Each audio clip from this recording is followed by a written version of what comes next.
अस्सलामुअलैकुम। कैसे हैं आप सब?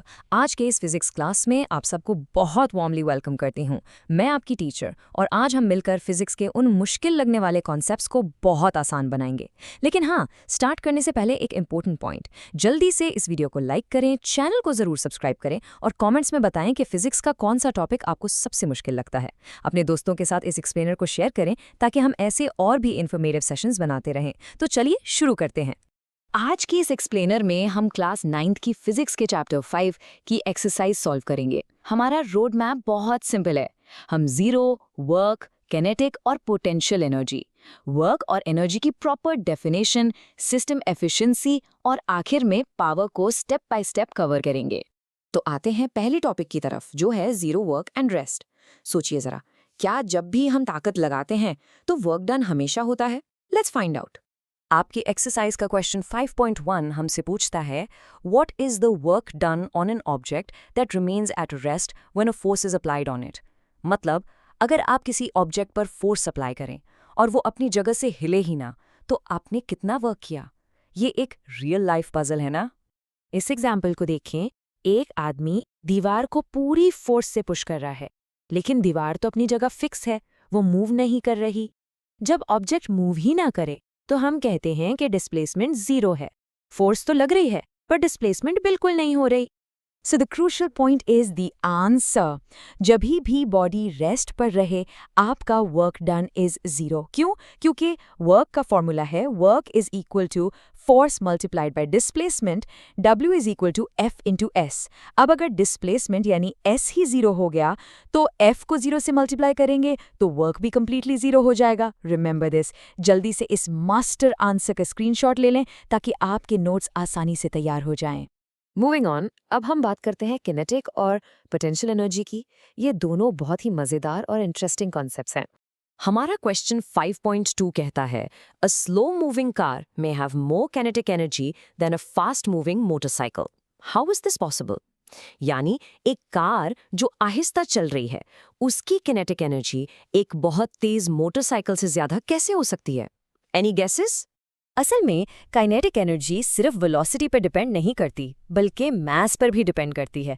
कार भले आहिस्ता चल रही है, यानी उसकी वेलोसिटी कम है, लेकिन उसका मास यानी वजन मोटरसाइकिल के मुकाबले में बहुत ज्यादा है।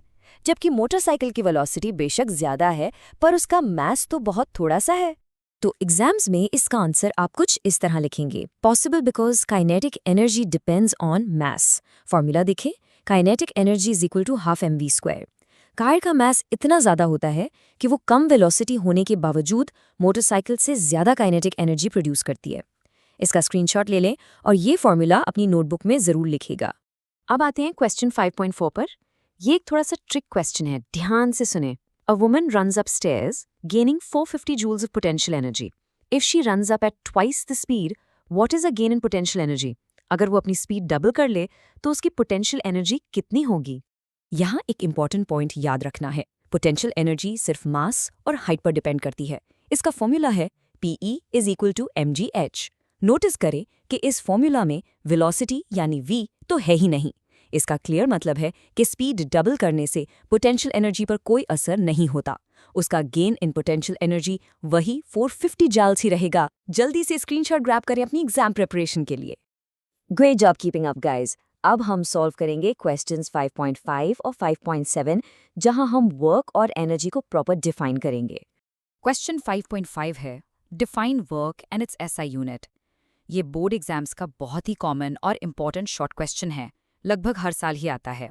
वर्क की प्रॉपर डेफिनेशन ये है, the product of the magnitude of force and the distance covered in the direction of force. Formula वही है जो हमने अभी थोड़ी देर पहले देखा था, W is equal to F into S, और इसका SI यूनिट है जूल। ये दोनों चीज़ें आपने ज़रूर याद रखनी है। प्लीज़ इस स्लाइड को नोट्स के लिए सेव कर लें। नेक्स्ट है question 5.7, find an expression for the kinetic energy of a moving body.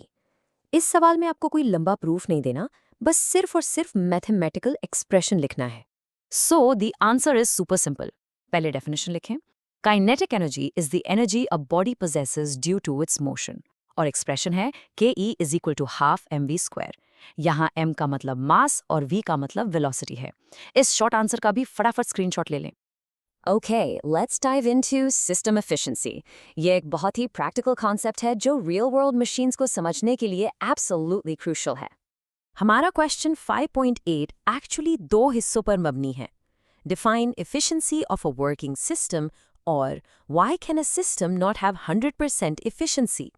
याद रखें, दुनिया में कोई भी मशीन परफेक्ट नहीं होती, पर आखिर क्यों? एफिशिएंसी असल में एक रेशियो है.